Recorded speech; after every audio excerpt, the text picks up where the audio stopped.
जय हिंद एवरीवन, कैसे हैं आप सभी। आई होप आप लोग बहुत अच्छे होंगे। मैं भी बहुत बढ़िया हूँ एंड आप लोग की तैयारी बहुत ज़्यादा अच्छी चल रही होगी।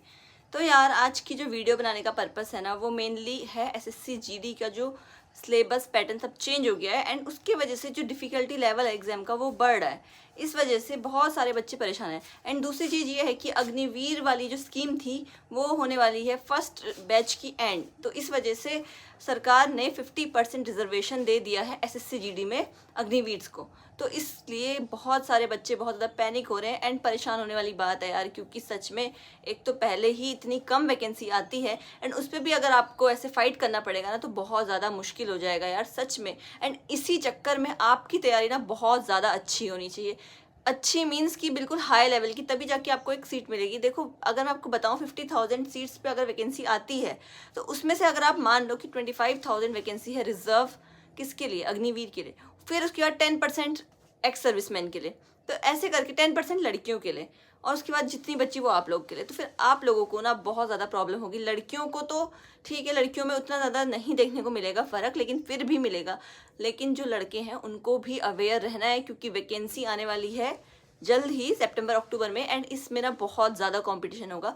अगर अग्निवीर को इसी एसएससी जीडी के सिलेक्शन प्रोसेस के थ्रू लेके जाएंगे तो कट ऑफ जो है ना वो बहुत हाई जाने वाली है। दूसरी चीज़ ये है यार कि अभी जो एसएससी जीडी का एग्ज़ाम हुआ है उस पर भी कुछ कह नहीं सकते। देखो, दिल्ली पुलिस का जो फिजिकल था वो पोस्टपोन हो गया, उसमें बोला जा रहा है कि इस एग्ज़ाम की दोबारा से इन्वेस्टिगेशन चलेगी, तो हो सकता है एसएससी जीडी का भी चले। लेकिन इन सब चीज़ों को छोड़ के अभी 2026 के बारे में आपको नहीं सोचना है, क्योंकि ठीक है, अगर आपका नाम मेरिट लिस्ट में आ गया तो वेल एंड गुड, एंड नहीं आया तो 2027 में बिल्कुल भी अपनी सीट मत जाने दो यार। क्योंकि अगर आपका जो सिलेक्शन है ना वो आप पे डिपेंड करता है। अगर कंपटीशन बढ़ रहा है तो वो सबके लिए बढ़ेगा एंड आपकी तैयारी भी उसी तरीके की होनी चाहिए। देखो यार, पहले जो एसएससी जीडी का पेपर आता था या किसी भी चीज़ का आता था, सीपीओ का देख लो, सीजीएल का देख लो, मैं खुद अभी तैयारी कर रही हूँ ना जिन जिन एग्जाम की, खुद मैं अपनी स्ट्रेटजी में अब चेंजेस ला रही हूँ, क्योंकि पुरानी वाली स्ट्रेटजी से नहीं हो पाएगा यार। खुद से आप सोचो कि जो पहले पेपर बनाती थी वो थी टीसीएस, एंड टीसीएस का पेपर था बिल्कुल रिपीटेड पैटर्न में एंड वही क्वेश्चन एंड वही सब कुछ, एंड उसमें बहुत ज़्यादा हेल्प मिल जाती थी। आप लोग किरण पब्लिकेशन की बुक लेते थे एंड इससे भी हो जाता। लेकिन अभी जो रिसेंटली न्यू कंपनी की वजह से क्या हो रहा है आपको पता है, उन लोगों ने मेन चीज़ कैलकुलेशन पे नहीं, आपके कॉन्सेप्ट पे फोकस किया है। और अभी 1-2 साल हुए हैं तो इस वजह से ज़्यादा मॉक टेस्ट, ज़्यादा क्वेश्चन पेपर है नहीं। लेकिन आप लोगों को अब क्या करना है, देखो, जो बच्चे रिपीटर्स हैं और बिगनर्स हैं दोनों के लिए स्ट्रेटेजी है। जो लोग बिगनर्स हैं उनको क्या करना है, उनको सबसे पहले अपना जो कोर्स है वो कंप्लीट करना है। एंड उसके बाद मीन्स कोर्स कंप्लीट करने का मतलब ये नहीं है कि आप पूरा मैथ्स कंप्लीट करो उसके बाद प्रैक्टिस करो, नहीं। अगर आप आज मैथ्स की स्ट्रेटेजी बताती हूँ, मैथ्स का आपने अगर 5 दिन में परसेंटेज पूरा किया तो उसके बाद आपका जो नेक्स्ट गोल होना चाहिए वो होना चाहिए कि आपको उसके जितने भी क्वेश्चन पेपर हैं, अगर देखो न्यू कंपनी आई है तो वो 1-2 साल के जो क्वेश्चन है उससे नहीं होगा, पुराने टीसीएस के क्वेश्चन तो आपको लगाने हैं। लेकिन जो न्यू कंपनी के है ना उसमें आपको 2025 के सभी शिफ्ट के, चाहे वो एसएससी सीजीएल हो, सीपीओ हो, जीडी हो, जितने भी शिफ्ट में जितने भी एग्जाम में क्वेश्चन पूछे गए हैं उन सब का एक कंपाइलेशन करना है एंड उसके बाद उन पे मॉक टेस्ट प्रैक्टिस करना है, उन पे सेक्शनल वाइज आपको करना है। और अब आपको ये डाउट हो रहा होगा कि हम ये कहाँ से मिलेगा हमें न्यू क्वेश्चंस। देखो यार, मैं आपको बता रही हूँ कि फ्री तो ठीक है, फ्री के मॉक टेस्ट होने चाहिए, मैं खुद भी फ्री के मॉक टेस्ट देखती हूँ। लेकिन मेन चीज़ आपको क्या है पता है, आपको मॉक टेस्ट की प्रैक्टिस करनी है तो इसके लिए आपको एक पास लेना पड़ेगा यार। मतलब स्टार्टिंग में मैंने भी नहीं लिया था, मैंने भी यही सोचा था यार कौन लेगा, लेकिन 400-500 की बात है, 300-400 की बात है, आप टेक्स्ट बुक से पास लो। मैं अभी अपनी तैयारी जब करती हूँ ना तो मैं टेक्स्ट बुक के पास से ही अपने मॉक टेस्ट लगा रही हूँ। एंड बिलीव मी, मेरा जो स्ट्रेटजी था वो पूरा मैंने चेंज कर दिया। पहले मैं टीसीएस की बुक से भी पढ़ती थी, लेकिन अब टीसीएस के साथ साथ जो भी एसएससी ने क्वेश्चंस पूछे हैं इस 1 साल में, इस कंपनी के चेंज होने के बाद, उन क्वेश्चंस को आप नहीं करोगे तो फिर आपको पैटर्न पता नहीं चल पाएगा। और मैं आपको बता रही हूँ मैथ्स के लिए आपको बार बार मैंने बहुत सारी स्ट्रेटजी वीडियो बनाई है एंड आज फिर से बनाई है कि आपको कैसे फुल से फुल मार्क्स लाने हैं।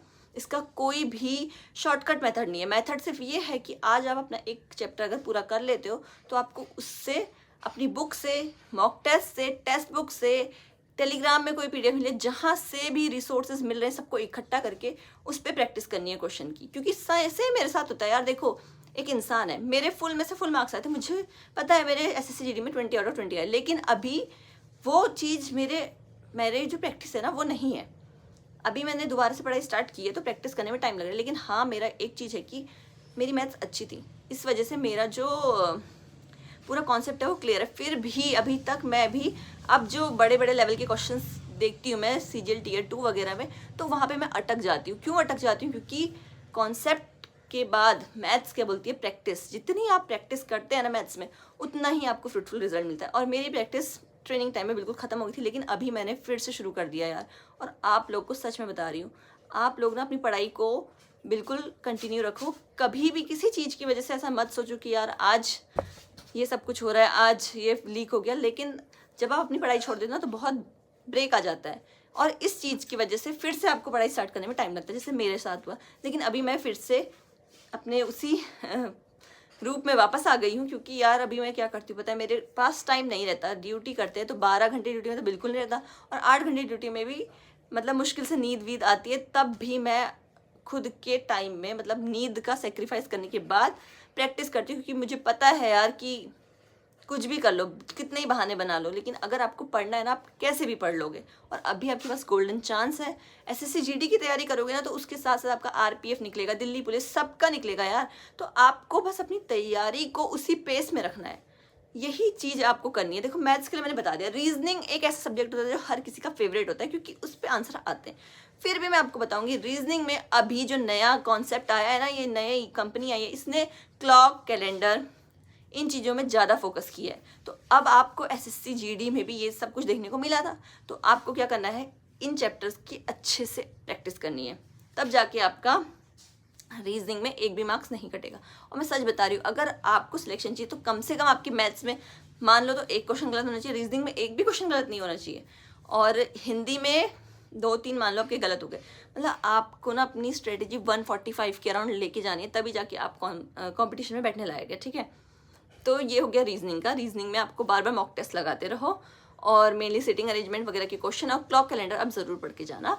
नेक्स्ट है हमारा हिंदी। तो हिंदी के लिए आपको मैंने बताया है, आपको कुछ नहीं करना। रोजगार विद अंकित में स्टडी चैनल में आप वो या तो बुक परचेज तो करनी है आपको सामान्य हिंदी की, बाकी आप लोगों को वो बुक ले लेनी है, एंड उसके बाद आपको सिर्फ अंकित सर की वीडियोस देखनी है हिंदी की, और आपको कहीं से पढ़ने की ज़रूरत नहीं है, आपके फुल में से फुल मार्क्स आएंगे, ठीक है। नेक्स्ट जो चीज़ आ रही है ना, आपने देखा अभी जो भी हिंदी में चेंज आया था, उसके क्वेश्चन आपको प्रैक्टिस करके जाने हैं, क्योंकि अगली बार भी आ सकते हैं। नेक्स्ट है सबसे ज़्यादा हर किसी के लिए, मतलब जो हम उसको नेगलेक्ट करते हैं, वो है GK GS। तो बिलीव मी यार, मैं भी GK GS में बहुत बुरी थी, लेकिन मेरे फिर भी 15 क्वेश्चन सही हुए थे। मेरे को बिल्कुल GK GS पसंद नहीं थी, लेकिन अभी मैं फोकस अपना GK GS में ही करती हूँ। आजकल मैं सिर्फ और GK GS पढ़ती हूँ, लेकिन अभी मैंने दोबारा से इंग्लिश और मैथ्स को टाइम देना शुरू कर दिया, क्योंकि GK GS में मेरा थोड़ा बहुत सही होने लग गया है, ठीक है। तो आपको GK GS करनी है। आजकल सबसे ज़्यादा अच्छी GK GS जो पढ़ा रहे हैं वो है परमार सर, एंड उनकी फैटमैन की बुक आप ले सकते हैं। हिंदी मीडियम में भी है, इंग्लिश मीडियम में भी है, एंड आपका सिलेक्शन तो यार हो जाएगा अगर आप लोग ईमानदारी से मेहनत करोगे, ठीक है। तो यही थी आज की पूरी स्ट्रेटेजी वीडियो, और भी मैं डिटेल वीडियो बना सकती हूँ आप लोगों को। अगर अच्छी लगती है मेरी स्ट्रेटेजी तो आप कमेंट कीजिए। तो आज की वीडियो हम यहीं पे एंड करते हैं, क्योंकि मुझे फिर इसके बाद अपनी ड्यूटी भी जाना है। तो अगर वीडियो अच्छी लगी तो लाइक, कमेंट, शेयर, सब्सक्राइब।